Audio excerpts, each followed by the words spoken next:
Hello friends, welcome back to my channel. दोस्तों, BPSC madam के channel पर आपका एक बार फिर से स्वागत है, जहां पर आप अपने बीपीएससी की तैयारी बहुत अच्छे से करते हैं। यानी कि हम डेली एमसीक्यूज़ लगाते हैं, एनसीईआरटी बुक्स का डिस्कशन करते हैं। आपको पता ही होगा, इस चैनल पर मैंने आपको 150 बुक्स के एमसीक्यू प्लस 50 बुक्स का एमसीक्यू विद डिस्कशन करने का प्रॉमिस किया है।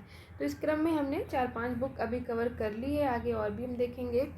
तो फ़िलहाल जैसा मैंने आपको बुक लिस्ट बताया था, important book list for BPSC, अभी हमारा बीपीएससी का एग्ज़ाम सर पे है, तो हमारा पूरा फोकस उस पर ही है। तो इस क्रम में जो सबसे इम्पॉर्टेंट बुक थी, जो कि Cosmos one liner NCERT 6 to 12 था। इसके अलावा लूसेंट की सीरीज़, घटना चक्र और करंट अफेयर, इन चीज़ों को हमें कवर करना है।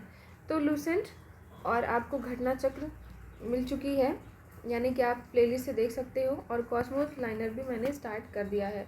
आप घटना चक्र की कंप्लीट सीरीज़ एक बार कवर हो चुकी है, और अभी कॉस्मोस वन लाइनर के साथ ही साथ सब्जेक्ट वाइज घटना चक्र भी मैंने स्टार्ट किया है। तो आज का हमारा टॉपिक केंद्रीय मंत्री परिषद है। यहाँ से हम स्टार्ट करते हैं, और मैं ये मान के चलती हूँ कि आप एक बार जो भी टॉपिक होता है उसको पढ़ के आते हैं। यहाँ पर आप एज अ रिविज़न उन चीज़ों को अच्छे से रट लेंगे। तो पहला क्वेश्चन है, केंद्र सरकार का प्रमुख कौन होता है? प्रधानमंत्री। प्रधानमंत्री की नियुक्ति किसके द्वारा की जाती है? राष्ट्रपति के द्वारा। भारत का प्रधानमंत्री बनने के लिए न्यूनतम आयु कितनी है? 25 वर्ष। यदि भारत के प्रधानमंत्री संसद के उच्च सदन के सदस्य हैं तो वे अविश्वास प्रस्ताव की स्थिति में अपने पक्ष में मत नहीं दे सकेंगे। संसदीय शासन व्यवस्था में वास्तविक कार्यपालिका शक्ति किसके अधीन होती है? प्रधानमंत्री के। लोकसभा में अविश्वास प्रस्ताव प्रस्तुत करने के लिए लोकसभा सदस्यों की न्यूनतम कितनी संख्या होनी चाहिए? 50। भारत का प्रधानमंत्री सामान्यतः किस सदन का सदस्य होता है? लोकसभा का। राज्यसभा का सदस्य भी प्रधानमंत्री बन सकता है।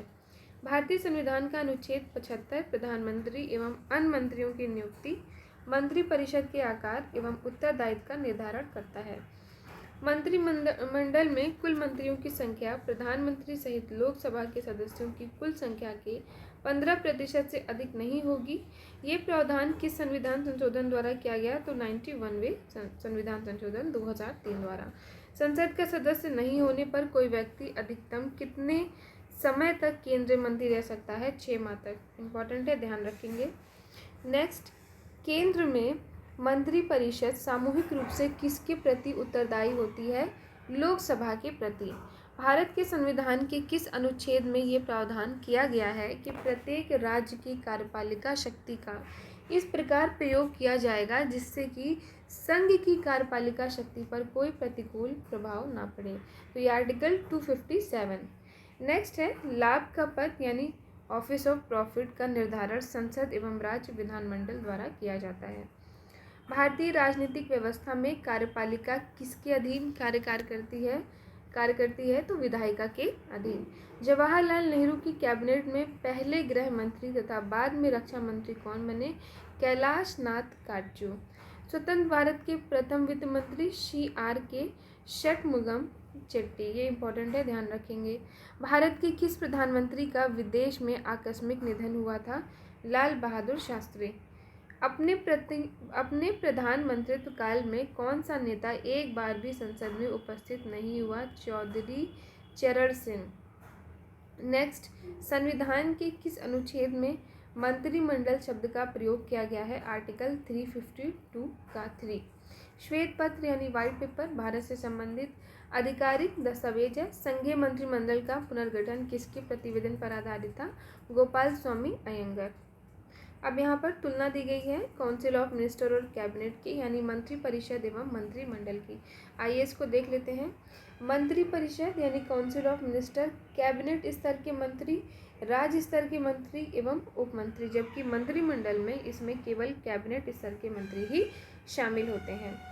काउंसिल ऑफ मिनिस्टर में ये एक संवैधानिक निकाय है जिसका वर्णन संविधान के आर्टिकल 74 और 75 में किया गया है, जबकि कैबिनेट के बारे में है कि 44 यानी 44वें संविधान संशोधन 1978 द्वारा आर्टिकल 352 में मंत्रिमंडल शब्द को जोड़ा गया, जो संविधान के मूल पाठ में नहीं था। ये ध्यान रखेंगे।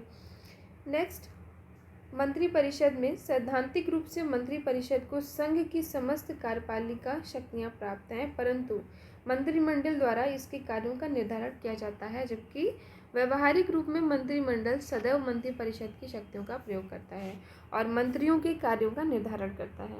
मंत्रिमंडल द्वारा किए गए नीतिगत निर्णय का क्रियान्वयन मंत्रिपरिषद द्वारा किया जाता है, जबकि नीतिगत निर्णयों को क्रियान्वित करने के लिए मंत्रिपरिषद को निर्देश देता है तथा निर्णयों के क्रियान्वयन की निगरानी भी करता है। मंत्रिपरिषद यानी काउंसिल ऑफ मिनिस्टर्स सामूहिक रूप से लोकसभा के प्रति उत्तरदायी होती है। ये इंपॉर्टेंट है, ध्यान में रखेंगे। नेक्स्ट है महान्यायवादी तथा नियंत्रक एवं महालेखा परीक्षक यानी कि attorney general and controller and auditor general. Bharat के 3 विधि अधिकारी हैं। अटॉर्नी जनरल ऑफ इंडिया यानी भारत का महान्यायवादी, सॉलिसिटर जनरल ऑफ इंडिया यानी भारत का महाधिवक्ता, additional solicitor general of India यानी भारत का अपर महाधिवक्ता। भारत का प्रथम महान्यायवादी कौन था? MC सीतलवाड़। भारत सरकार को कानूनी विषयों पर परामर्श कौन देता है? ये बहुत ही ज़्यादा इम्पोर्टेंट क्वेश्चन है और कई बार बच्चे कंफ्यूज भी हो जाते हैं। तो कौन है ये? महान्यायवादी, ना कि महाधिवक्ता। ठीक है, ध्यान में रखेंगे। इसमें अटॉर्नी जनरल में, सॉलिसिटर जनरल में बहुत कन्फ्यूज़न हो जाता है। भारत का सर्वोच्च विधि अधिकारी कौन होता है? भारत का महान्यायवादी। भारत का महान्यायवादी किसका विधि सलाहकार होता है? भारत सरकार का। भारत के प्रथम नियंत्रक एवं महालेखा परीक्षक कौन थे? ये V नरहरि राव। राज्य सरकार को कानूनी विषयों पर परामर्श कौन देता है? महाधिवक्ता। ठीक है, ध्यान रखेंगे।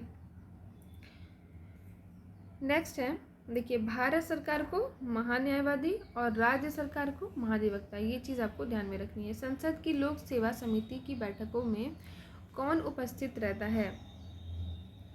तो भारत का नियंत्रक एवं महालेखा परीक्षक। भारत के नियंत्रक एवं महालेखा परीक्षक यानी कैग के पद का सृजन किसके द्वारा किया जाता है? संविधान द्वारा।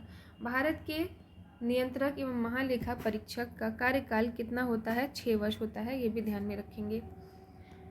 भारत का नियंत्रक एवं महालेखा परीक्षक किसका मार्गदर्शक होता है? लोक लेखा समिति का। नियंत्रक एवं महालेखा परीक्षक को लोक निधि का मुख्य अभिभावक कहा जाता है। नेक्स्ट, राज्य एवं केंद्र सरकार के सभी खर्चों की वित्तीय जांच कौन करता है? नियंत्रक एवं महालेखा परीक्षक। नियंत्रक एवं महालेखाकार के पेंशन और भत्ते किस पर भारित हैं?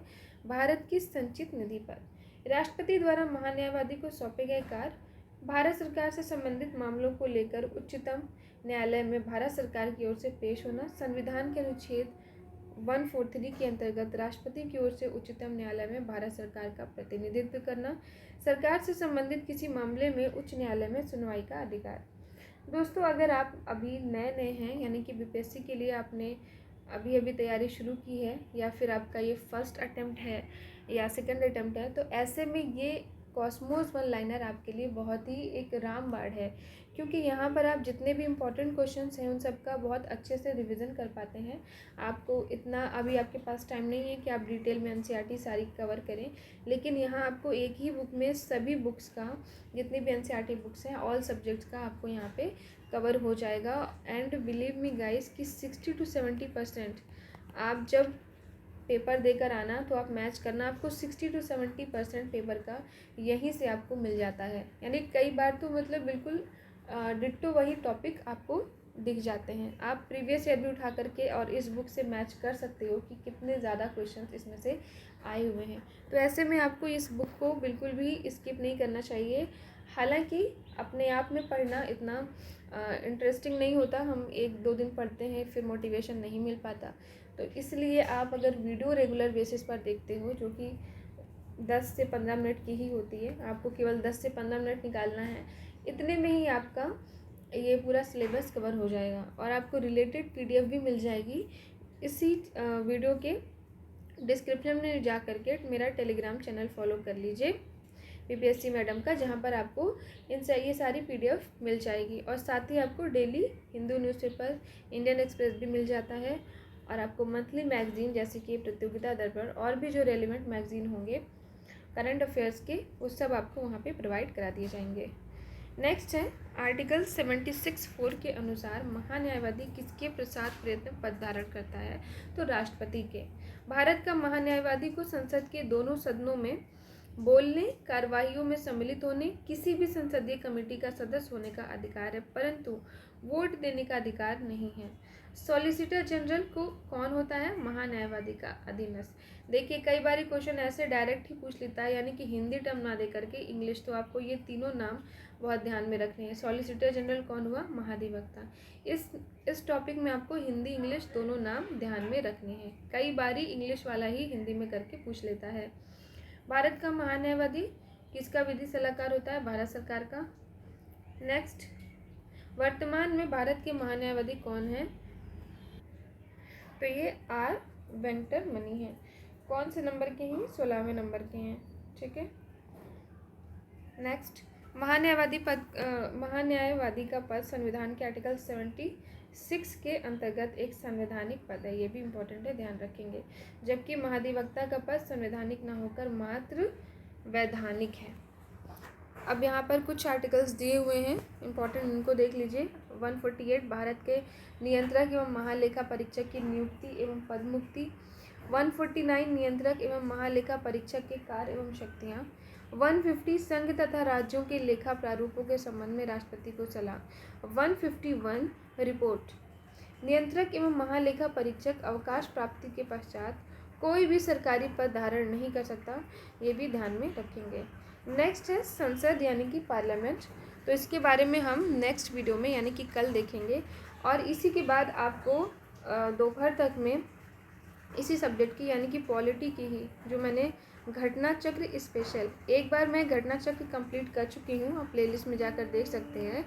बाकी सब्जेक्ट वाइज घटना चक्र भी स्टार्ट किया है, तो इसकी वीडियो भी आपको 3 या 4 बजे के आसपास मिल जाएगी। तो चैनल को सब्सक्राइब नहीं किया है तो कर लीजिए, फ़ायदे का सौदा है आप सबके लिए। Thank you so much for watching my video, and if you like then do like, share and subscribe. Thank you once again.